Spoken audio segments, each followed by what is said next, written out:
अस्सलाम वालेकुम नाज़रीन, मैं हूं ज़मीर हैदर और आप देख रहे हैं प्रोग्राम क्रॉस टॉक। नाज़रीन, आज 27वीं आईनी तरमीम के हवाले से लाहौर में बैठक हुई। वज़ीर आज़म मियां शहबाज शरीफ और बिलावल भुट्टो साहब की मुलाकात हुई और फैसला किया गया कि कल यानी कि 28 अक्टूबर को पीर के रोज़ इस्लामाबाद में दोनों जमातों के लीगल माइंड्स बैठकर इस पर मुशावरत करेंगे और इसके बाद एक मुसवदा तैयार किया जाएगा। एक ब्रॉडर जिसको ढांचा कहा जाता है 27वीं आईनी तरमीम का, वो तैयार किया जाएगा और फिर तमाम सूबों से मुशावरत और उसके बाद फिर सियासी लीडरशिप्स जो मुख्तलिफ सियासी जमातें हैं उनके साथ भी मुशावरत की जाएगी।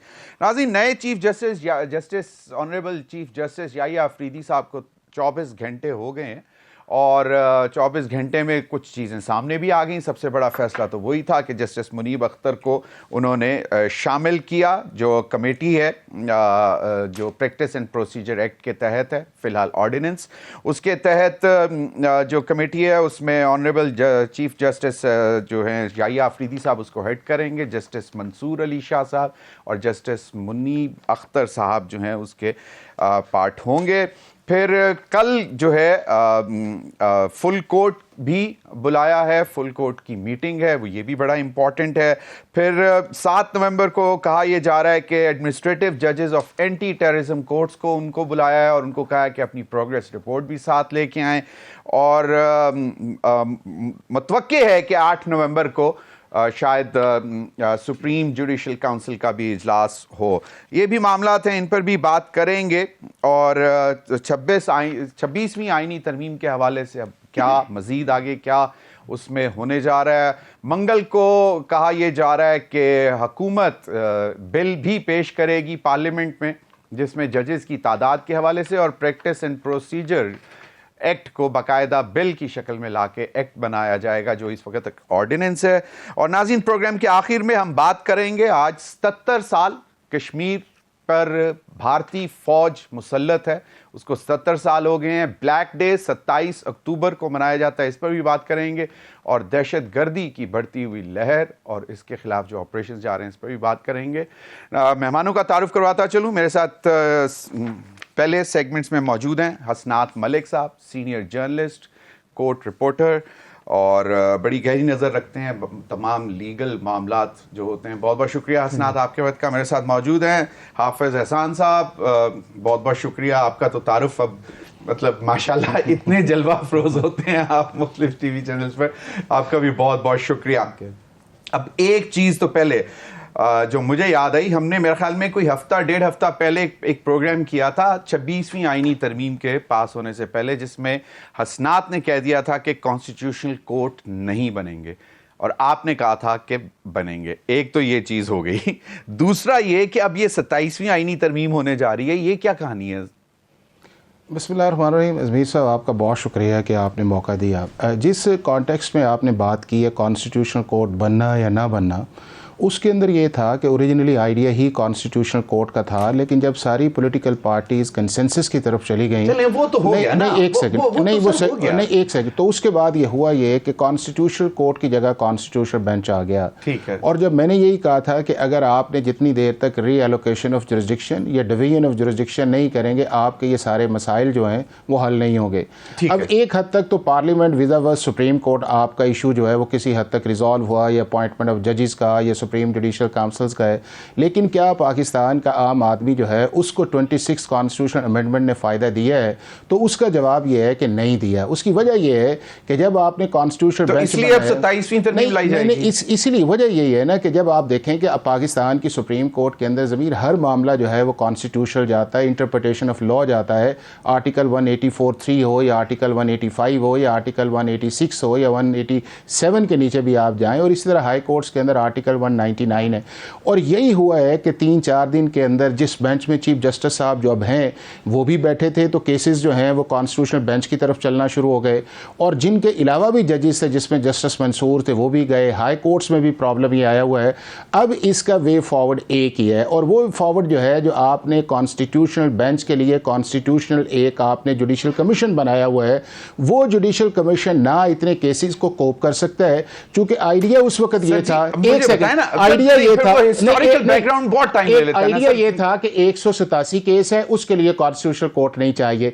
इस चीज ने गलत साबित किया है कि सुप्रीम कोर्ट के अंदर कई हजार कॉन्स्टिट्यूशनल कोर्ट्स हैं और उसके लिए केसेस हैं, और इसी के लिए कॉन्स्टिट्यूशनल अमेंडमेंट जो आपकी 27 आएगी वो कॉन्स्टिट्यूशनल कोर्ट की तरफ जाएगी। और अगर आप नहीं जाएंगे, इन चीजों को जितना एड्रेस करते जाएंगे उतनी कॉम्प्लिकेशंस बढ़ती जाएंगी। जितनी देर तक रियासत सिंपल तरीका है ना, अब वो नए मजीद जज भी अपॉइंट करेंगे ताकि चाहे जज बेंच भी बन जाए, चाहे जज अपॉइंट करें। उसके बाद ये आएगा कि क्या एग्जीक्यूटिव के लोग जो उस बैठे हुए हैं उस कमिशन के अंदर जिन्होंने जजेस को एलोकेट करना है, या पूरे मुल्क के अंदर किस तरह केसेस को एलोकेट आपका करेंगे? मतलब है तो कि ये एक कंफ्यूजन है। 27वीं, एक मिनट, आपका कहने का मतलब यह है कि 27वीं आईनी तरमीम जो है मजीद राह हमवार करने की तरफ जा रही है कॉन्स्टिट्यूशनल कोर्ट बनाने के लिए। अगर ये नहीं करेंगे तो आपको अल्टीमेटली उधर ही जाना पड़ेगा। इंफॉर्मेशन क्या है? यस और नो? इंफॉर्मेशन ये है कि मैं एज ए लॉ स्टूडेंट के तौर पर देखता हूं, जरूरत समझ रहे हैं मैं इस जरूरत है। अगर क्लियर हेडेड आप नहीं जाएंगे,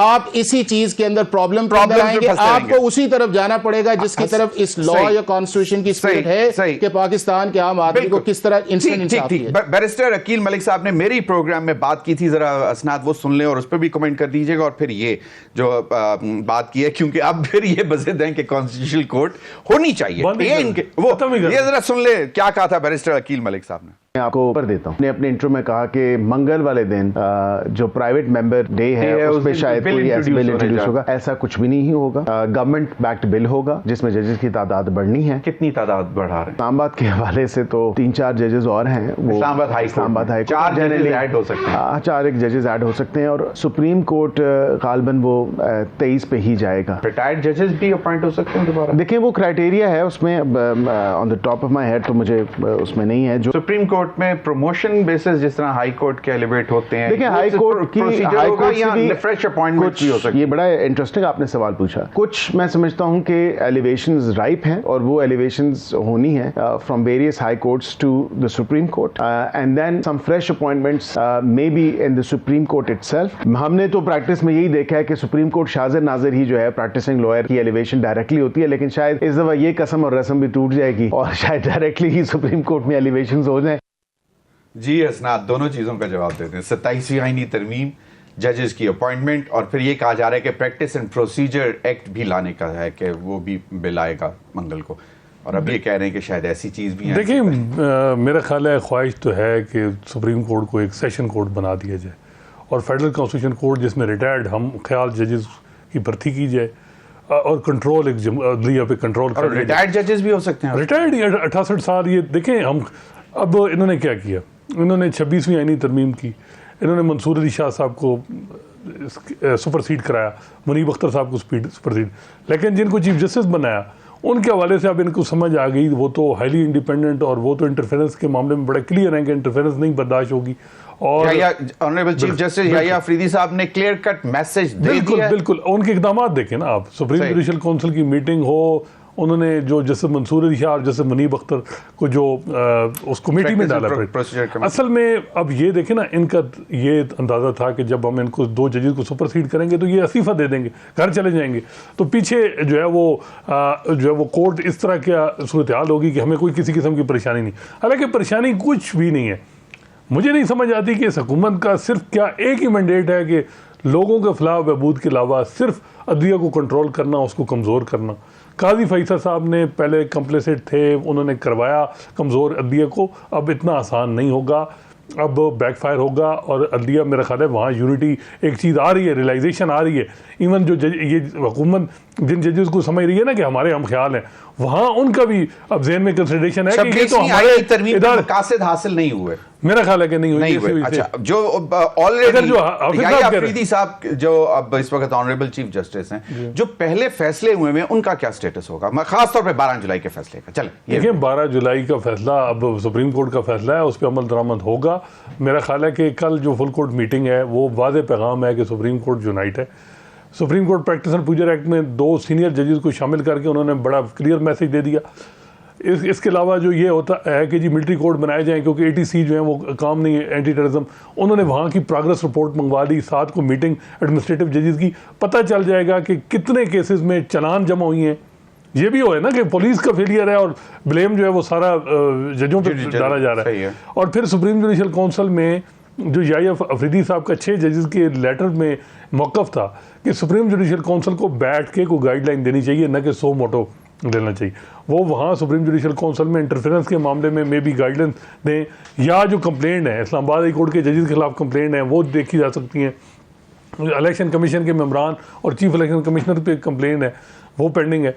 तो ये अब देखना है कि सुप्रीम जुडिशल काउंसिल की मीटिंग में क्या वो एजेंडा अभी तक क्लियर नहीं है। सही है। लेकिन बज़ाहिर ये लग रहा है कि जो एक प्लान था कि जी मंसूर अली शाह कल क्या बड़ी खबर आ सकती है? देखिए कुछ भी नहीं, ये तो सिर्फ मैसेज चला गया है आज भी, बल्कि फुल कोर्ट की मीटिंग सिर्फ जब जज बैठ जाएंगे ना एक जगह तो यही मैसेज होगा कि जी हम यूनाइटेड हैं।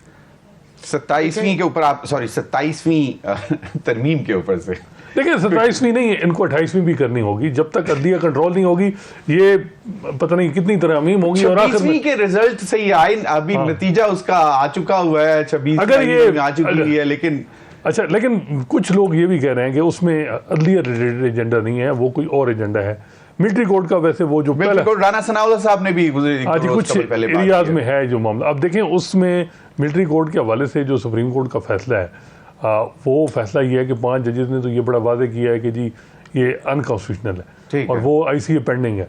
अब दोबारा आईनी तरमीम में वो चीज़ डाली जाए। हालांकि 26 जब 2014-15 में जब सिविलियन का ट्रायल मिलिट्री कोर्ट में हुआ था तो वो इंडोर्स कर दिया गया था कि वो मिलिटेंट्स हैं और उसके लिए ठीक है, बिल्कुल हुआ था। उसका और पीपल्स पार्टी के लीडर्स ने आंसू बहा के उसको इंडोर्स किया था। सर जी कल क्या होने जा रहा है आपको? अच्छा, एक तो ये है कि कल की जो मीटिंग है वो कोई एक्स्ट्राऑर्डिनरी मीटिंग नहीं है। हर जो चीफ जस्टिस डे आता है उसे मीटिंग बुलानी चाहिए फुल कोर्ट की कि मैं आपका चीफ जस्टिस हूँ, मेरी ये प्रायोरिटीज़ हैं, आपकी ये प्रायोरिटीज़ हैं। और इसी एग्जाम्पल को सेट किया था लास्ट जो आउट गोइंग चीफ जस्टिस है, उन्होंने भी पहले दिन अपनी फुल कोर्ट मीटिंग बुलाई थी। उससे पहले जो 2 चीफ जस्टिस साहबान थे उन्होंने उन मीटिंग्स को नहीं बुलाया था, जिससे कन्फ्यूजन आया है। तो लिहाजा फुल कोर्ट की मीटिंग सुप्रीम कोर्ट का एक रेगुलर फीचर है, होना चाहिए। जो नहीं हुआ वो सुप्रीम कोर्ट की डिवीजन की तरफ से, और अगर पिछले चीफ जस्टिस ने किया है तो अगर वो भी अच्छा था और इन्होंने भी किया है तो वो भी अच्छा। एक तो आ गया उस चीज़ के अंदर। ठीक है। दूसरा उस चीज़ के अंदर ये है कि हम खामखा मिलिट्री कोर्ट्स और इन जजमेंट्स के ऊपर बात करते हैं।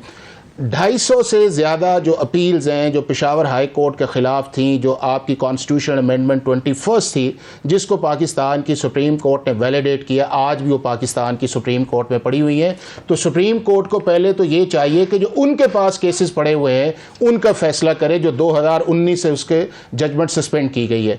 दूसरा ये है कि मिलिट्री कोर्ट्स के मुतालिक जस्टिस याहिया अफरीदी साहब जो हमारे चीफ जस्टिस, उनका बड़ा क्लियर स्टैंस है जो इस डिसेंटिंग के अंदर आया कि अगर 5 जज ऑलरेडी पाकिस्तान की सुप्रीम कोर्ट के वैलिडेट कर चुके हैं कि सिविलियंस का ट्रायल मिलिट्री कोर्ट्स के अंदर किया जा सकता है 1975 के जजमेंट के अंदर, तो इस बेंच को नहीं करना चाहिए और ये मामला लार्जर बेंच को बेचना चाहिए। और मेरा ख्याल है कि इसका मतलब अगर 27वीं आईनी तरमीम में ये मामला आ जाता है तो फिर इसमें मतलब वही आपसे कह रहा हूं ना कि मैं वो उन क्लैरिटी की बात कर रहा हूं जिस तरह। तीसरा आपने बात की है जिसको रिजर्व सीट्स को बार बार ये कह रहे हैं, उसके अंदर भी क्लियरली एक स्टैंड चीफ जस्टिस का ये है कि ये प्रॉपर फोरम जो है वो इलेक्शन कमीशन ऑफ पाकिस्तान का है। अब ये है कि फुल कोर्ट इंटरनली तो डिसाइड कर सकता है, लेकिन जो कॉन्स्टिट्यूशन के अंदर अमेंडमेंट्स आ गई हैं उनको ओवरराइड नहीं कर सकता। यानी कि वो ये नहीं कर सकता कि कॉन्स्टिट्यूशन ने अब ये कह दिया है कि 191 लेकिन जो 191 के खिलाफ जो अपीलें आई हैं उनको तो सारी की सारी ना वो सारी की सारी जो है वो अब नई कॉन्स्टिट्यूशनल बेंच की तरफ जाएंगे। इस पाकिस्तान की जो मौजूदा सुप्रीम कोर्ट है वो तो अंडर चैलेंज है। नहीं, वो चैलेंज है तो वो आगे जाएंगे ना, चूंकि लॉ ये आ गया है कि कॉन्स्टिट्यूशन ये कहता है आर्टिकल 191A के नीचे जो बना है कि जो चीजें डिसाइडेड हैं या जो चीजें फाइल होंगी या जो रिव्यू की स्टेज पे है वो सारी की सारी आपकी जो है वो कॉन्स्टिट्यूशनल बेंच की तरफ जाएंगी और उस बेंच का फैसला पाकिस्तान का जुडिशल कमीशन जो 13 मेंबर्स है वो करेगा, जिसको preside chief justice of Pakistan करेंगे और उसकी मेजॉरिटी जो है वो फैसला करेगी। जजेस की तादाद बढ़ने जा रही है। देखें, जजेस की तादाद बढ़नी होनी चाहिए। अगर आपने इसी कंफ्यूजन के अंदर रखा हुआ है, कॉन्स्टिट्यूशनल बेंच भी बनता देखे ना, है। अच्छा, कौन हेड करेगा कॉन्स्टिट्यूशनल बेंच को? जो हेड करेगा वो डिसाइड करेगा वो जुडिशियल कमीशन, जिसको अभी नोटिफाई करना है, वो नोटिफाई होना चाहिए। वो कमीशन ये डिसाइड करता है कि जज कैसे लगेगा? नहीं, वो उसमें ये लिखा हुआ है कि अगर 5 के मुतालिक डिसाइड कर दिया है, ये 5 है, उनमें से जो सीनियर मोस्ट होगा वो उस जज का प्रिजाइड करेगा। अब ये है कि कौन कौन से केसेस उस पे जाएंगे, क्या उसकी कॉज हर थर्सडे पर जाएगी है ना, कि जितने भी आईनी मामलात हैं, नहीं, जमीन बात ये है कि कॉन्स्टिट्यूशनल मैटर्स अगर सिर्फ एक ही बेंच आप बनाते हैं तो उनकी तो ह्यूमन कैपेसिटी नहीं है ना कि एक ही करे, फिर ये कंफ्यूजन आएगी। तो फिर 15, 20, 17, 18 नहीं, देखे ना, नहीं होगा ये जमीन, यही तो वजह है कि यही तो वो कंफ्यूजन है। आप जजेस की स्ट्रेंथ बढ़ाएं भी, आप कर देते हैं 3 कॉन्स्टिट्यूशनल बेंच जो है, अब 3 को अगर आपने 15 इस काम के लिए डेडिकेट कर दिए तो बाकी जो हजारों केस है वो कौन सुनेगा उस चीज के अंदर जाके? तो मैं आपसे ये गुजारिश कर रहा हूं, जो बार बार मैं इस चीज के अंदर कह रहा हूं कि जो आपने हाइब्रिड किस्म का प्रपोजल एक आप दिया है, वक्ती तौर पे तो शायद वो होगा, ये नहीं वर्क करेगा। और इसको जुडिशरी ने भी रियलाइज किया है, इसको लॉयर्स ने भी रियलाइज किया है, इसको पीटीआई ने भी रियलाइज किया है, इन्होंने भी रियलाइज किया है। इसका मतलब दूसरा 26वीं आईनी तरमीम में ये जो चीज आई है, ये फिर चैलेंज हो जाएगी, ये खत्म हो जाएगी। देखें एक सेकंड, जमीन, ये मुमकिन नहीं है कि पाकिस्तान का जुडिशियल कमीशन जो 13 मेंबर्स पे है वो पूरे पाकिस्तान के कॉन्स्टिट्यूशनल बेंच को मॉनिटर भी करे, उनके अंदर केसेस करे। ये नामुमकिन है जिस चीज के अंदर जा रहे हैं, लिहाजा ख्वाहिशात पे न जाएं। अब ख्वाहिशात ये हो कि जी फलाना है, ये अगर चीफ जस्टिस आ गया है, इन्होंने ट्रस्ट किया है, अच्छा आदमी है, वो जो फैसला करेगा आइन और कानून के नीचे होगा, हमें उसको सपोर्ट करना चाहिए। पैगाम दे दिया है, हमें सपोर्ट करना, अब आजाद अदलिया होगी। हसनात नहीं, आजाद अदलिया नहीं, अदलिया वो हो जो आइन और कानून के नीचे रह के काम करे। आजाद अदलिया का कोई कॉन्सेप्ट नहीं है। हो ये रहा है कि नहीं है, आजाद अदलिया का मतलब ये है कि आइन और कानून की पाबंदी न करें, जो मर्जी करें। और यही वो वजह थी कि वो जजमेंट्स के जिनका जिक्र किया, अगर पाकिस्तान हो ये रहा है कि रोज आइन को बदला जा रहा है, रोज नहीं बदला जा रहा, कानून को बदला जा रहा है। 4-5 किस्म की लेजिस्लेशन इस पीडीएम गवर्नमेंट से आप देखें, प्रैक्टिस एंड प्रोसीजर एक्ट आया, उसमें तब्दीली के लिए आर्डीनेंस आया, रिव्यू के लिए आर्डीनेंस आया, आईनी तरमीम आई, और अब 27वीं तरमीम आ रही है। जब इनको मुश्किलात आती हैं, फिर अभी अच्छा, फिर आप देखें इलेक्शन ट्रिब्यूनल का, जब देखा कि जो इंडिपेंडेंटली जजेस एक्ट कर रहे हैं तो रिटायर्ड जजेस को शामिल कर देखें ना, ये भी कोई तरीका नहीं है कि आप अदलिया को कंट्रोल करने के लिए रोज जो है वो एक नई लेजिस्लेशन ला रहे हैं, कभी आर्डिनेंस के जरिए और कभी की चीज़ के। तो अब देखें, जब इलेक्शन ट्रिब्यूनल, जब तारिक जहांगीरी साहब ने 2 समातें की, इन्होंने रिटायर्ड जजेस को कि जी रिटायर्ड जजेस भी आ सकते हैं और उनको केसेस रेफर हो रहे हैं। तो ये मामला मेरा ख्याल है अदलिया भी अगर जजेस की तादाद बढ़ने जा रही है, उसमें मतलब बैरिस्टर अकील मलिक जो एडवाइजर है पीएम के ऑन लीगल मैटर्स, उन्होंने कहा है कि जी रिटायर्ड जजेस भी हो सकते हैं। बिल्कुल, मेरा ख्याल है कि जजेस की तादाद का इशू नहीं है। रिटायर्ड जजेस अब कहाँ किस तरह कहाँ हो सकते हैं रिटायर्ड जजेस? अब ये देख लें, मतलब रिटायर्ड जजेस कोर्ट में भी और हाई कोर्ट में भी अपॉइंट हो सकते हैं। वो एक कथन ये है कि अगर आप 3 साल से ज्यादा मैं तो कहता हूं चुके हैं, क्राइटेरिया नहीं, तो अच्छा, आप आ ही नहीं सकते। चलें, मैं ब्रेक की तरफ जाना है, फिर आपकी तरफ आऊंगा ब्रेक के बाद। मुझे एक क्विकली बात बता देंगे, do we see another constitutional crisis in offing? किस चीज़ का कॉन्स्टिट्यूशन? मतलब 27वीं आ रही है, और देखें, मेरा ख्याल है कि काजी फैसल साहब ने इतना डैमेज कर दिया है अदलिया को, और बहुत ज़्यादा डिमोरलाइज, और बहुत ज़्यादा इस वक्त आप कह सकते हैं कि एग्जीक्यूटिव का कंट्रोल है। टाइम लगेगा, लेकिन इनको इतना प्रॉब्लम आ रहा है। जो एहसान अहमद साहब ने बात की है, वो वजन तो रखती है कि किस तरह बर्डन आप उधर शिफ्ट कर देंगे, और फिर बाकी यही आईनी बेंच पे भी अगर कितना बर्डन डाल देंगे, और फिर आवाम के केसेस तो वहीं के वहीं रह जाएंगे। आईनी बेंचेस का मसला ये पहले भी तो केसेस करते रहे ना, जजेस जो है सुबह 9:30 से 1 बजे तक केसेस सुनते हैं आम रूटीन के, उसके बाद बेंच बैठता है।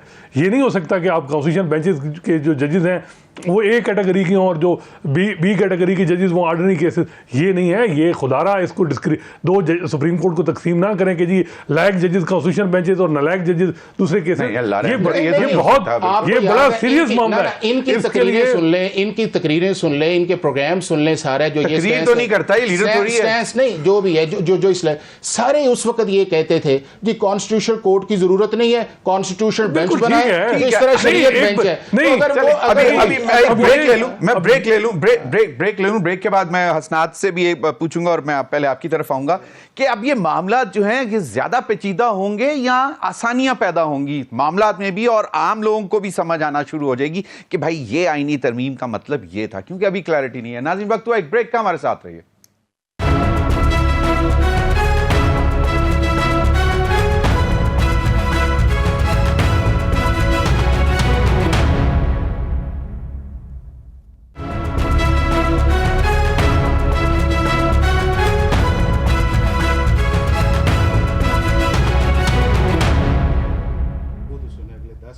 वेलकम बैक नाज़रीन। हसनाद, आपकी तरफ भी मैं आता हूं, लेकिन एहसान खोकर साहब मुझे ये बता दें कि चैलेंजेस इस वक्त याफ्टीदी साहब के सामने क्या हैं? देखें सबसे बड़ा तो चैलेंज ये है कि जो पाकिस्तान की सुप्रीम कोर्ट का पाकिस्तान के आम आदमी के लिए एक ट्रस्ट शैटर हुआ है, उस ट्रस्ट को रिस्टोर करना, नंबर 1। नंबर 2 ये है कि पाकिस्तान की सुप्रीम कोर्ट के अंदर या पाकिस्तान के हाई कोर्ट्स के अंदर चूँकि एक हमारा एक और फोरम भी है वो बैठता है जिसे हम कहते हैं पाकिस्तान की जो एक सारे जजेस हैं, जस्टिस कोऑर्डिनेशन कमेटी जो है उसके नीचे सारे हाई कोर्ट के जजेस हैं, जहाँ पूरे मुल्क के अंदर बैकलॉग है, 30 लाख के करीब केसेस हैं, उनको एड्रेस किस तरह किया जाए। तीसरा सबसे बड़ा चैलेंज ये है कि ये कॉन्स्टिट्यूशनल बेंच बनने जा रहा है, उसके अंदर इन केसेस को ट्रांसफ़र किस तरह किया जाए, हेड कौन करेगा, या उसके बाद ये है कि अगर वो वापस आते हैं केसेस जो अभी बार बार ट्रांसफ़र हो रहे हैं कि जी ये भी कॉन्स्टिट्यूशनल मैटर है, ये भी कॉन्स्टिट्यूशन, उनको डिटर्मिन कौन करेगा। फिर ये है कि आपने जो जुडिशल कमीशन बनाना है उसका सेक्रेटेरिएट बनाना है, उसका बड़ा एक चैलेंज आएगा। फिर आपने पूरे पाकिस्तान के अंदर जजेस की अपॉइंटमेंट करनी है, आपके हाई कोर्ट, सुप्रीम कोर्ट के अंदर वो 70 के करीब वैकेंसीज खाली हैं, आपने उधर भी जाना है। फिर आपने सुप्रीम जुडिशल काउंसिल के अंदर जाके तो जो आपने परफॉर्मेंस के ऊपर आपको एम्पावर किया गया है उनको आपने एड्रेस करना है। और मोर इम्पोर्टेंट ये है जमीर साहब के जो पाकिस्तान की जुडिशरी के अंदर एक परसेप्शन है, उसको किस तरह ऑनरेबल चीफ जस्टिस साहब 26वीं आईनी तरमीम में दिए गए तरीकाकार के तहत अपॉइंट होते हैं, और वो अगर कहते हैं कि 12 जुलाई के फैसले पर इंप्लीमेंट किया जाए, फिर क्या होगा? देखिए 12 जुलाई का जो फैसला है उसको अगर इंप्लीमेंटेशन होना है तो या वो 8 मेंबर्स बेंच पे जाएगा। अब 8 मेंबर्स बेंच पे इसलिए नहीं जा सकता कि 26वीं आईनी तरमीम के बाद जितने डिसाइडेड केसेस हैं जो कॉन्स्टिट्यूशनल मैटर के हैं वो जाएंगे आपके कॉन्स्टिट्यूशनल बेंच की तरफ। और जब कॉन्स्टिट्यूशनल बेंच की तरफ जाएगा वापस उनकी तरफ वो नहीं आएंगे ना, खत्म हो गई बात कि जितनी चीजें थी जो रिव्यू थे या डिसाइडेड मैटर्स थे वो सारे के सारे now they stand transferred to the constitutional bench. अब कॉन्स्टिट्यूशनल बेंच फैसला करेगा कि डिफाइंस करनी है या नहीं करनी है, और उसके अंदर भी जो चीफ जस्टिस है उनका व्यू ये था कि ये जो फैसला है ये इलेक्शन कमीशन को करना चाहिए था। ये जो इस वक्त के ऑनरेबल चीफ जस्टिस ने उनका ये फैसला था। Hasnad, your take, challenges and of course again कि क्या अब सैंक्टिटी ऑफ द कोर्ट दोबारा जिस कह रहे हैं कि जी लोगों की नज़र में ख़राब हुई हुई है उसको बहाल करना है? देखें, सबसे पहले तो ये है कि अदलिया पे जो इस वक्त असर रसूख बढ़ गया एग्जेक्टिव का, खासकर बेंचेस की कंपोजिशन में भी 13 में से 5 एग्जेक्टिव के मेंबर होंगे। सही है। और पाकिस्तान बार काउंसिल के मेंबर भी उनके हम ख्याल हैं, 1 वोट चाहिए उनको, और फिर बेंच भी वो माशाल्लाह अपने बनाएंगी हुकूमत की। जी हमारा अब 26वीं तरमीम चैलेंज हो रही है, उसके लिए जो चुन के जज उन्होंने 5 लगाने हैं कि जी ये सुने। हालांकि मैं समझता हूँ फुल कोर्ट को सुनना चाहिए। इस वजह से आइडियली अगर ये अदलिया को मजबूत करना चाह रही है हुकूमत तो इनको चाहिए चीफ जस्टिस जो हैं या अफरीदी वही प्रिजाइडिंग जज बने, कॉन्स्टिट्यूशनल बेंच के भी वही सरबराह हों, और उसके अलावा फिर हर सूबे से क्योंकि लेना है एक मेंबर तो वो ले लिया जाए, वो मुनासिब है। ये नहीं हो सकता फोरम शॉपिंग हो के जी आपको पसंद है जी 5वें नंबर का जज, 4थे नंबर का जज, तो आप कहें जी नहीं हमें ये चाहिए, तो ये कोई अच्छा मैसेज नहीं है। दूसरा ये कह रहे हैं जी कि जो है वो जजेस की भर्तियाँ, तो हुकूमत को किसने मना किया? सिर्फ सुप्रीम कोर्ट का ही मसला है। आप देखें सुप्रीम कोर्ट के हवाले से रोज़ एक बिल आ रहा है जी, कभी कंटेम्प्ट इलेक्शन एक्ट में तरमीम आ रही है इनके फैसले को इफेक्ट को ख़त्म करने के लिए। नूर आलम साहब ने तो 4 बिल वो कॉन्स्टिट्यूशन अमेंडमेंट की जिक्र आए थे। ये किस तरफ जा रही हैं? इनके पीछे ताने बाने देखें क्या मकसद है। मकसद ये है कि ये जो मौजूदा निज़ाम है इसकी गारंटी काजी फैसल साहब ने दी है। अब एक मिसट्रस्ट है, डर है, खौफ है, ये जो भी कि जी ये निज़ाम जो है कि बिलावल भुट्टो दोबारा ये टास्क लेंगे 27वीं आईनी तरमीम का। अब देखना है कि बिलावल भुट्टो क्या वो, क्योंकि कल वो ओवरटेकिंग में नहीं आए, ना वो आए, लाहौर चले गए, ना वो आए, ना चीफ मिनिस्टर सिंध आए। अब ये नहीं मालूम कि पीपल्स पार्टी की क्यों नहीं आई कल वोट टेकिंग पे। नहीं, वो लाहौर चले गए थे, देखिए मुझे मालूम। चले, वो मामला ये है कि इस वक्त जो अल्दिया पे याह्या अफरीदी साहब, मेरा ख्याल है कि वो जो 5 साल से सुप्रीम कोर्ट डिवाइडेड थी ग्रुप में, उन ग्रुप्स को ख़त्म करेंगे। कोशिश उनकी यही है। जो ये परेशानी का बायस होगी हुकूमत के लिए कि अगर यूनिटी आ जाती है। देखें, अगर वो इस पे कि ट्राकोटमी ऑफ पावर का प्रिंसिपल जो है वो प्रिवेल करे और एग्जीक्यूटिव अपना काम करे, हमने जुडिशल ओवर रीच भी नहीं करनी, हमने ये नहीं करना माजी में जो इफ्तिखार चौधरी साहब या साकिब निसार करते रहे, लेकिन हमारे मामलात में भी टूल्स यही हैं, आईनी तरामीम लाते रहे हैं।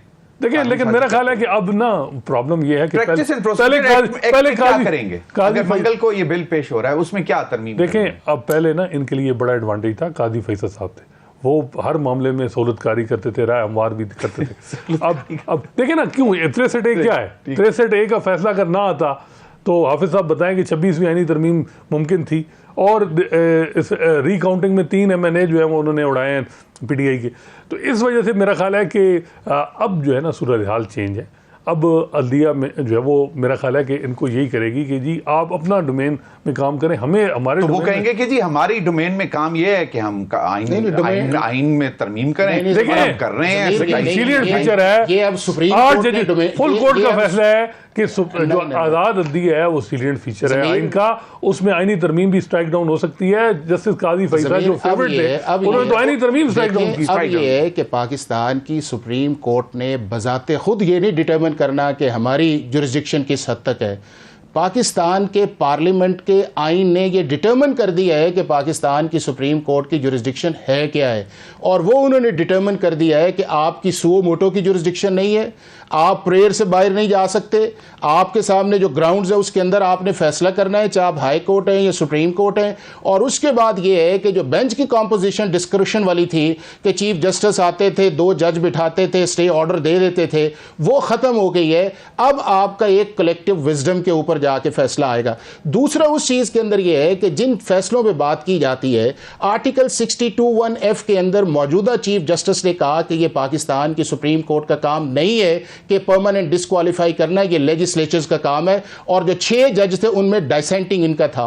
पनामा के अंदर इन्होंने मेजॉरिटी को तो सपोर्ट किया, लेकिन कहा कि पाकिस्तान की सुप्रीम कोर्ट का काम इन्वेस्टिगेशन करना नहीं है। तीसरे अंदर पंजाब के अंदर जब गए तो उन्होंने उसके अंदर यह कहा कि ये एग्जेक्टिव वाली साइड पे जाके करें और पहले ये तो डिटरमिन करें कि मेंटेनेबिलिटी है या नहीं है। तो अगर ये चीजें जो आप हाफिज हसन अहमद साहब ये बता रहे हैं, अगर ये इसी तरह हुई तो इसका मतलब है कि फिर दोनों आमने सामने आ जाएंगे। नहीं है ना। देखें, जो सबसे वो कहेंगे कि देखें सबसे बड़ी अगर सब चीजें पार्लियामेंट ने डिसाइड करना है कि वो मोटो ले सकते हैं, नहीं ले सकते, अपील किस तरह सुननी है, लिख दिया है ना कॉन्स्टिट्यूशन के अंदर, कॉन्स्टिट्यूशन के अंदर लिख दिया है। नंबर 2 ये है, आपने एक ऐसे चीफ जस्टिस को चुना है जो नॉन कंट्रोवर्शियल है, ए पॉलिटिकल है, सुप्रीम कोर्ट का ट्रस्ट है, और उसकी जितने यही तो पूछ रहे हैं कि 27वीं तरमीम की जरूरत है। जो ज़मीर जो प्ज्यूम किया जा रहा है कि सुप्रीम कोर्ट फिर निकले बाहर, वो एक ऐसा शख्स है जिसने कभी कॉन्स्टिट्यूशनल जुडिशियल ओवररीच नहीं की, जिसने कभी एक्सीड ऑफ जुरिस्डिक्शन नहीं किया, जिसकी कोई जजमेंट ऐसी री राइटिंग ऑफ द कॉन्स्टिट्यूशन या रीडिंग इनटू द कॉन्स्टिट्यूशन नहीं है। तो अगर आपका एक ऐसा जज है और फिर आप प्रोवोक कर रहे हैं कि सुप्रीम कोर्ट जो है अपनी डोमेन से बाहर निकले, और वो तो कब कह रहे हैं कि बाहर निकले? नहीं, यही कह रहे हैं ना, यही कह रहे हैं, ये कह रहे हैं कि बाहर निकलना कैसे हो सकता है? ये कहते हैं कि सेशन कोर्ट बना दिया जाए और उसको सेट असाइड करे। नहीं, वो उन्होंने सवाल ये किया था, वो कह रहा था कि अगर ये चैलेंज होती है तो फिर जिस चीज को चैलेंज किया जा रहा है वही वो किस तरह बैठेंगे? वो बेंच कैसे सुनेगा जिसको चैलेंज करने का रिव्यू होना चाहिए? देखिए, वो चीफ जस्टिस किस तरह सुन सकते हैं बजाते खुद कि वो तो इस अमेंडमेंट की वजह से पाकिस्तान के चीफ जस्टिस, तो लिहाजा उनको फिर साइड पे करेंगे। अब अगले जो 2 आ जाएंगे वो किस तरह सुन सकते हैं कि उन्हें सुपरसीड कर दिया गया है? ठीक है, अब बात तो ये है ना, अगर जस्टिस एजाजुल एहसन काजी फायद के केस के अंदर निकल गए थे कि जी बेनिफिशियरी में हो सकता हूं, तो इसलिए मैं नहीं बैठा, नहीं सुनेंगे ना। ठीक है, फिर बात जो है फिर ऑनरेबल चीफ जस्टिस नहीं बैठेंगे ना, फिर बात स्टार्ट होगी जस्टिस अमीनुद्दीन से, तो फिर उसको जो है हम ख्याल बेंच न करें। दिल की बात अच्छा, ये क्या कहानी है? जस्टिस अमीन मैंने वो कहा है जो किसी अच्छा, प्रोस्पेक्टिव जजमेंट का बेनिफिशियरी हो या कोई उसके अंदर को खिलाफ आए, ज़मीर आप बताएं वो केस सुनता है, अगर उसे सुनना चाहिए। हसनात एक तो सवाल ले लें और फिर इसका भी जवाब दे दीजिएगा। मुझे एक बात बता दें कि क्या हम दोबारा पार्लियामेंट और जुडिशरी को आमने सामने होता देखेंगे? एक चीज, और दूसरी चीज ये कि अब जो रेड लाइंस या वो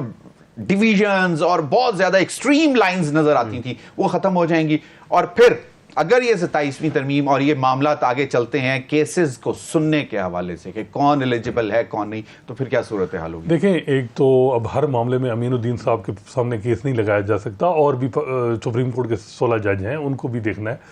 दूसरा, जो जस्टिस याहिया अफरीदी हैं वो जुडिशियल प्रेसिडेंट को बड़ी अहमियत देते हैं। तायाद ने ली बस एट 1F में नवाज शरीफ के हवाले से जो ओवर टर्न हुआ जजमेंट, वो उनका मिनॉरिटी था, उन्होंने इत्तेफाक नहीं किया। उन्होंने उस फैसले को इत्तेफाक किया उमर अता बंदयाल साहब। मुराद अली शाह की नैली के मामले में भी उनका पॉइंट ऑफ व्यू डिफरेंट था, वो केस डिफरेंट। वो जुडिशियल प्रेसिडेंट, अब फुल कोर्ट 17 जजेस का फैसला है कि आईनी तरमीम अगर सीरियन फीचर को इफेक्ट करे तो वो स्ट्राइक डाउन हो सकती है। तो उसके लिए क्या वो आज तक नहीं हुई, लेकिन आज तक ये भी नहीं हुआ कि बेंचेस की कंपोजिशन सिर्फ इंटरप्रिटेशन हो सकती है। नहीं, ये इस पे मानते हैं कि ये तो कर सकता है ना सुप्रीम कोर्ट। देखें, जुडिशियल रिव्यू तो हो सकता है ना। देखें, आज तक किसी ने ये है कि बेंचेस की कंपोजिशन भी एग्जीक्यूटिव ने नहीं की। मास्टर ऑफ रोस्टर जो है वो एग्जीक्यूटिव के मेंबरान नहीं रहे, चीफ जस्टिस रहा या अंदर ही विद इन इंस्टीट्यूशन रहा। प्रॉब्लम ये आ रही है कि आपने प्रैक्टिस एंड फ्यूचर एक्ट बनाया, 3 जजेस को शामिल किया, फिर मसला नहीं हल हुआ, फिर आपने चीफ जस्टिस को एम्पावर कर दिया, फिर मसला हल नहीं हुआ, आपने कैटेगराइज कर दिया जी कि जी कॉन्स्टिट्यूशन बेंचेज, और अब फिर मसला आ रहा है कि आपको याहिया अफरीदी साहब जो आप चाह रहे थे उस तरह की सूरत हाल नहीं है। उन्होंने आपको वैसे ही क्यों लग रहा है हसनात कि ये जो चाह रहे थे उस तरह के नहीं एप्रीहेंशन है ना। पहले ये समझते थे कि सारा कुछ जस्टिस फायज ईसा के लिए है, यानी कि 65 नहीं हुआ। अच्छा, फिर उसके बाद हुआ कि कॉन्स्टिट्यूशनल कोर्ट फिर फाइज वो भी चले गए। फिर इन इस चीज के अंदर आया कि जी शायद जैसे याहिया अफरीदी साहब रिफ्यूज करेंगे और ये इनका प्लान ये है कि जस्टिस अमीनुद्दीन वो भी फेल हो गया। अब ये ख्वाहिशात है, गॉड डिस्पोजेस। हम तो मतलब ख्वाहिशें ऐसी कि हर ख्वाहिश पे दम निकले। ट्रस्ट करें, माजरत से मेरे अपना काम करने दें, माजरत से मुझे पॉलिटिक्स से बचा के रखें। मामले में मैं और हाफिज साहब एक पेज पे हैं कि याहिया अफरीदी साहब पे ट्रस्ट करें, 27वीं तरमीम ना करें। चलें, ये आप दोनों हजरात का बहुत बहुत शुक्रिया। नाज़रीन, वक्त हुआ एक ब्रेक का। ब्रेक के बाद हाजिर होंगे तो हमारे साथ होंगे ब्रिगेडियर रिटायर्ड हारिस नवाज साहब, और हम कोशिश कर रहे हैं अमीर मुकाम साहब, minister for saffron and Kashmir affairs भी हमारे साथ होंगे। वक्त हुआ एक ब्रेक का। Stay with us.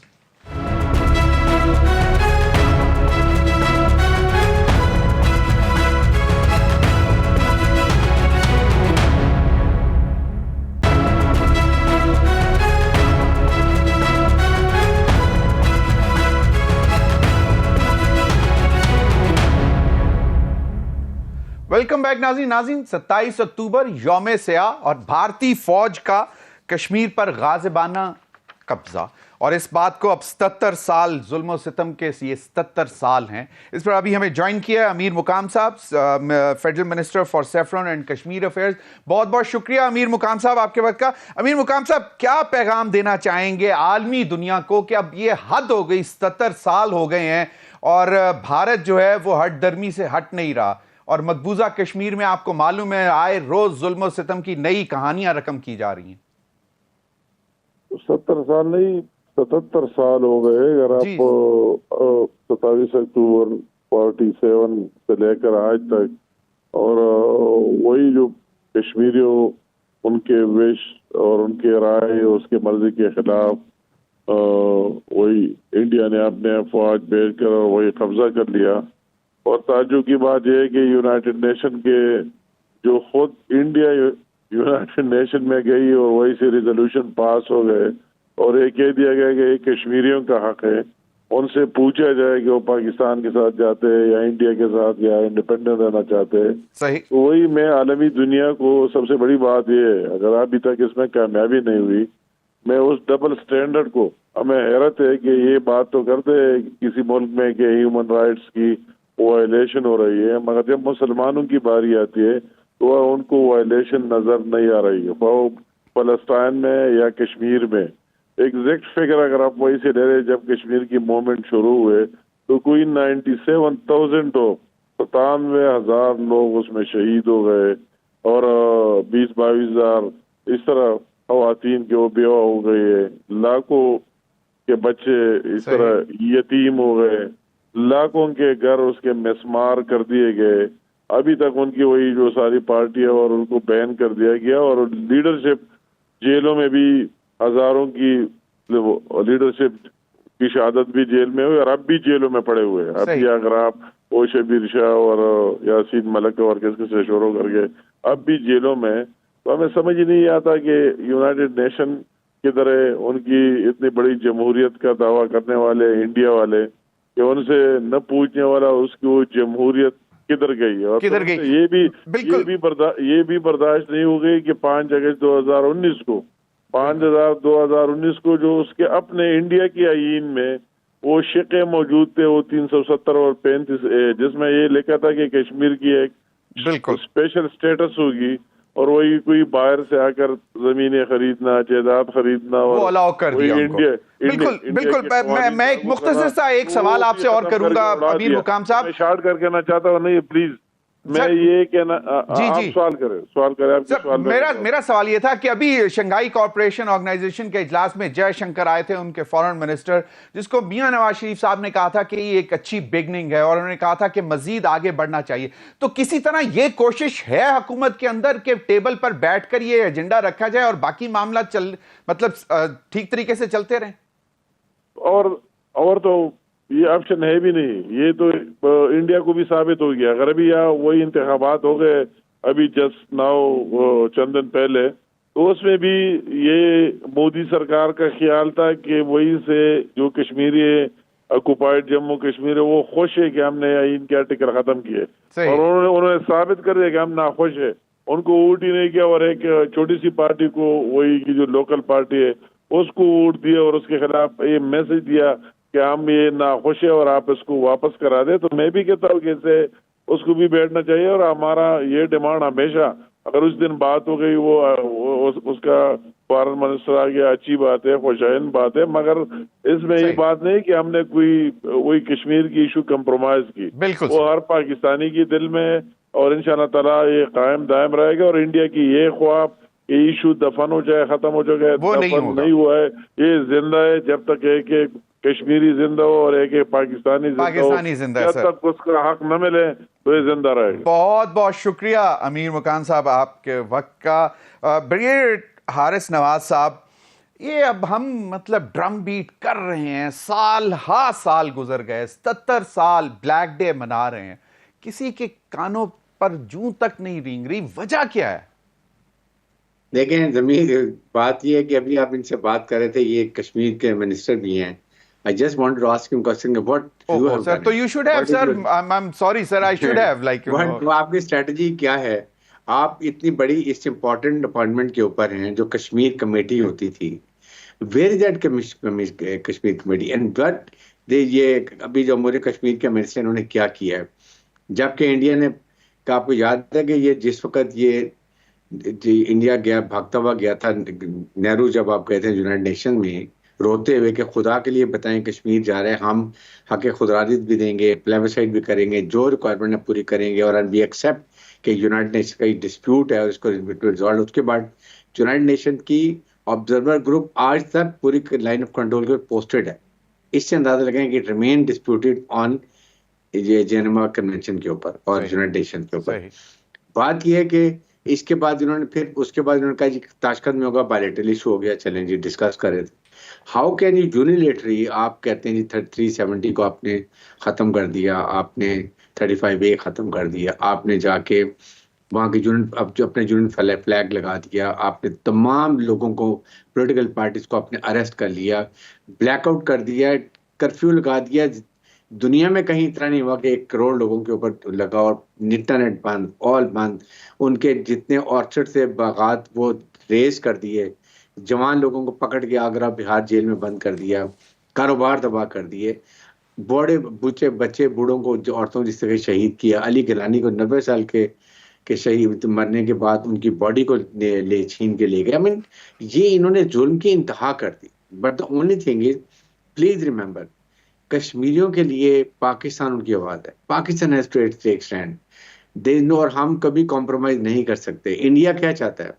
बिल्कुल कहता है बात करें, आप ट्रेड पे बात करें, आप ये जो सर क्रीक की सियाचिन में बात करें, आप बॉर्डर डिस्प्यूट बात करें, but we will not talk about Kashmir because ये हमने इस पे कब्जा के लिए, हमारा हक है इसके ऊपर। आप इनसे क्या मुज़ाकरात करेंगे? अगर आज इनसे मुज़ाकरात हम करते हैं, ब्रिगेडियर साहब, it's not Pakistan, international observers बताते हैं कि जी 3000 कश्मीरियों पर एक डॉक्टर है और 7 कश्मीरियों पर एक फौजी है। मतलब आप तादाद देखें, ये इंटरनेशनल ऑब्जर्वर्स बताते हैं, और इससे वाजे होता है कि कितनी एग्रेशन है वहां पे। अग्रेशन क्या जी, जुल्म और बर्बरियत है। और फिर फौज इनकी अनट्रेंड है, अनप्रोफेशनल है। आपके सामने वो कश्मीरी नौजवान इनको मारते हैं, डरपोक कौम है ये, लड़ाका नहीं है। उसके बाद सिर्फ ये दहशत फैला के, ह्यूमन शील्ड करके फौज बेचारों कश्मीरियों को ये इस तरह कर्फ्यू लगा के जुल्म करके इन्होंने दबाया हुआ उनको। बट याद रखें, जितना आप किसी को दबाते हैं ना, उतनी पावर से वो दोबारा बाउंस बैक करता है। बुरहान वानी की मिसाल है, अभी आपके सामने इनके लोग मारे गए हैं। इशू ये है कि दुनिया बेहिस है, ये डोल पर इनके डबल स्टैंडर्ड्स हैं। United nation is lost. आप पैलेस्टाइन में क्या हुआ, लेबनान में क्या हो रहा है, ईरान में आके वो मार रहे हैं, आपके सामने कश्मीर में क्या हो रहा है। Where is human organisation? Pakistan में एक टेररिस्ट को सजाए मौत होती है, सारे खड़े हो जाते हैं, and nobody is talking about it. हमारी अपनी कमजोरी, मैंने मिसाल दी कश्मीर कमेटी और कश्मीर के minister, what they have done it, they have to make a dossier. हमारी आज आया ब्लैक डे, फिर 5 फरवरी को आएगा एक और डे आएगा, फिर 5 अगस्त को आएगा जो रिवोक किया था, and after 2 weeks we forget.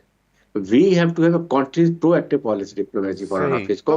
मतलब कश्मीर कमेटी एंड वजारत कश्मीर जो है, इसको प्रोएक्टिव रोल प्ले करना चाहिए, और तभी ताकि जाके हम दुनिया को ये दिखा सकेंगे। लेकिन यकीनन अब हम कोशिश करेंगे कि राना कासिम नून साहब को कहें कि ज़रा मज़ीद एक्टिव हो जाएं। वो कश्मीर कमेटी को हेड कर रहे हैं पार्लियामेंट में।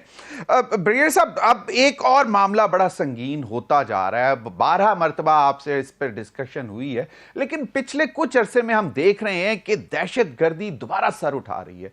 मतलब कल ही हमारे जो हैं वो फितना अल ख्वारिज ने डेरा इस्माइल पर में FC चेक पोस्ट पर हमला किया और हमारे 10 जवान वतन पर कुर्बान हो गए। और अब ये चीजें हम दुनिया भी देख रही है कि हमने जिस तरह फ्रंट लाइन पर आकर वॉर ऑन टेरर के ऊपर हम लड़े हैं, तो लेकिन फिर ये दोबारा किस तरह, मतलब इसको क्या, इसका स्ट्रैटेजी क्या होनी चाहिए? पहले कहते हैं कि जी बैठ के बात करेंगे, तो फिर वो भी नहीं फिर होती। फिर हम अफगानिस्तान को, काबुल को कहते हैं कि इसमें रोकथाम करें, वो भी नहीं होता। देखिए ज़मीर, बात यह है कि chief of army staff general Asim Munir ने बारहा कहा है कि पूरी पाकिस्तान की मुसल्लह अफवाज will keep fighting against terrorism, और हम दहशतगर्दों को मारते रहेंगे, बट मारते रहेंगे, पीछे से आते रहेंगे, आप शहादतें देते रहेंगे जो दे रहे हैं। आपके सामने यंग कैडेट, यंग बिल्कुल भी एक फ्लाक मस्जिद में अटैक, उस बच्चे को देखें उसने किस तरीके से, ये पाकिस्तान आर्मी की बहादुरी की अनगिन मिसालें हैं। लेकिन बात यह है कि जब तक पूरी कौम नहीं होगी, जिसमें ऐसे ज़रबे इस्तेकाम की जो बात की चीफ आर्मी स्टाफ ने, खुदा के लिए, जब PTI ये KPK में ये हो रहा है, ना PTI इसको सपोर्ट कर रही है, ना ANP कर रही है, ना मौलाना फजल रहमान की पार्टी कर रही है, हाउ वुड यू सक्सीड? और बलूचिस्तान में आपके सामने क्या हो रहा है? The all resources they have to be pooled up, whole nation की एलिमेंट ऑफ नेशनल पावर जो हम कहते हैं ना, everybody has to unite behind arm forces, उनको रिसोर्सेज दें, नाइट फाइटिंग कैपेबिलिटी दें। अमेरिकन जाते हुए latest weapon ammunition, night field devices छोड़ के गए हैं, वो आपकी प्रॉब्लम हो रही है। फिर अफगानिस्तान से किसने बात करनी है? हुकूमत ने बात करनी है। अमेरिकन से जो गन डाल के गए अमेरिकन वहां पर, जो ये छोड़ के गए हैं फितना, उसको उनसे बात करने की जरूरत है, यूरोपियन यूनियन से बात करने की जरूरत है। हमें रशिया और चाइना को और ईरान को, पाकिस्तान को मिलकर इसको रिजॉल्व करना है। SCO का मकसद यही है, जब तक सिक्योरिटी एनवायरनमेंट बेहतर नहीं होंगी, बिजनेस फ्रेंडली एनवायरनमेंट नहीं होगी, कनेक्टिविटी थ्रू अफगानिस्तान, बलोचिस्तान और ग्वादर को नहीं, how can you have the progress, economic process? इसलिए इसके लिए बैठे हैं। सही। ब्रिगेडियर साहब, एक चीज जो मैं जानना चाहूंगा कि एक टाइम आता है जिसको स्प्रिंग ऑफेंसिव कहते हैं, और उससे पहले जो भी मुतासर हो सकते हैं दहशतगर्दों से, वो उनसे बैठकर कोई बात कर लेते हैं या उनको पैसा दे देते हैं। तो ये भी कुछ होता है ऐसे कि जनाब मतलब हमें डिस्टर्ब नहीं करो। और सर देखिए जमीन, बात यह है कि दिस इज पॉसिबल ओनली जब आपके वो आइन और कानून को माने, हथियार डालें, रेट ऑफ गवर्नमेंट को माने and don't negotiate, no issue. But अगर आप हमारे लोगों को मार रहे हैं, शहीद कर रहे हैं, then we will not accept it, then we will fight. Nobody can challenge it of the government. आप वो कहेंगे हम कानून आइन को मानते हैं, हम हथियार डालते हैं, आए बात करें, we are ready. Last time क्या हुआ देखिए, कितना टाइम रहे, कितना अंदर आ गए, एक और इशू नया बना दिया। सो यही हम बलूचिस्तान में कहते हैं। बात यह कि पॉलिटिकल नेशनल पार्टी जो है, इवन बलूचिस्तान की जो है, आप उनसे मुज़ाकरात करें, लेकिन इस्लामाबाद बैठ के नहीं कर सकते। All team have to go to Quetta, वहां जाके अब्दुल मालिक ऐसे जो moderate political national party leaders हैं उनसे मुज़ाकरात करें। उसके बाद फिर उनसे मुज़ाकरात उनके देखें तहफ़्फ़ुज़ात क्या हैं, उनको मेन स्ट्रीम में लेकर आए, तब बात बनेगी। इसलिए इस वक्त लड़ाई पड़ी, लेकिन पूरी फौज, पूरी अवाम, पूरी हुकूमत तैयार नहीं हुई, जिसमें मैं कहता हूँ हुकूमत, फाइनेंस मिनिस्ट्री, उसके बाद आपकी ये इसके जितने excise and taxation, state bank of Pakistan, FPR, everybody illegal spectrum को बंद करें। जब तक फ्लो ऑफ मनी जो अटेंडेड नहीं बंद होनी होगी, ये नहीं मसला खत्म होगा। इसलिए सबको बैठ के और वैसे पॉलिटिकल लीडर्स को, सिक्योरिटी फोर्सेस को ब्रीफ करना चाहिए इन कैमरा के what is the situation. Funding का अफगानिस्तान साइड पे हो रही है, पैसा वहां पे उनको दिया जाता है जहां पे वो ट्रेनिंग कैंप्स, हाइड आउट्स बनाए हुए हैं। So how many time we have talked, शोरम ने इंडिया के बारे में, हम तो बात करते, हम फौज बात करती है, nobody has talked, we want to have best relation with them. वो आप बलूचिस्तान में ओपनली कहते हैं हम बलूचिस्तान को अलहदा करेंगे, हम इसको सेपरेट करेंगे, सेपरेट उसको मतलब ओपनली कह रहे हैं। हम कश्मीर की बात करते हुए डरते हैं। So we have to be inward देखेंगे हमारी पॉलिसी क्या है। सही। बहुत बहुत शुक्रिया ब्रिगेडियर रिटायर्ड हारिस नवाज साहब आपके वक्त का। नाज़रीन अब तक के लिए इतना ही, इजाजत दीजिए, अल्लाह हाफिज।